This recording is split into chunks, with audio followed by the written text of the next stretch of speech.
आज चाहिँ ढुक्क छु म, किनभने हिजो चना भिजाएर राखिरहेको थिएँ। अनि त्यो चनालाई धोइ पखाली गरेँ, अनि आलु पनि बोइल गरेर आलु तास्छु। आज चाहिँ बच्चाहरूलाई खानामा चाहिँ चना आलुको तरकारी अनि भात तातो दिएर पठाउँछु, किनभने भोलि के दिने, बिहान उठेपछि त्यही हैरान हुन्छ क्या, भोलि के दिने बच्चालाई, के खुवाएर पठाउने भन्ने कुरामा। किनभने बच्चाहरूले हरेक कुरा, हामी जस्तो सबै कुरा खाँदैन नि त, सागसब्जीहरू कोही के नखाने कोही के नखाने हुन्छ है। स्पेसली मेरो नातिले चाहिँ प्रायः जस्तो केही खानु नै हुन्न सब्जीहरू। यहाँ नानीहरूलाई पढाउँदै पनि उता खाना पनि बनाउँदैछु साथीहरू। अनि यसरी चना आलु पकाइ पनि सकेँ, अनि खाना पनि तातो दिन्छु। अलिअलि जाडो पनि, मौसम चिसो पनि भइरहेको छ, यसरी तातो भात खुवाएर पठायो भने चाहिँ अढिलो हुन्छ नि त, अनि खाँदा सजिलो हुन्छ।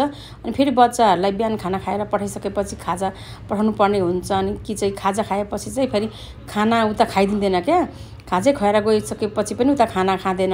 अनि त्यही भएर खाजै लाउनुपर्छ, 2 टाइम खाजै भएपछि त बच्चाहरूलाई राम्रो हुँदैन नि त। खाना चाहिँ एकपल्ट खानुपर्छ हाम्रो नेपालीले। अनि मैले पनि त खाँदैछु, बच्चाहरू पनि रेडी भइसक्यो। हस् त, बाई। उनीहरूले पनि बाई गरेर हजुरहरूलाई।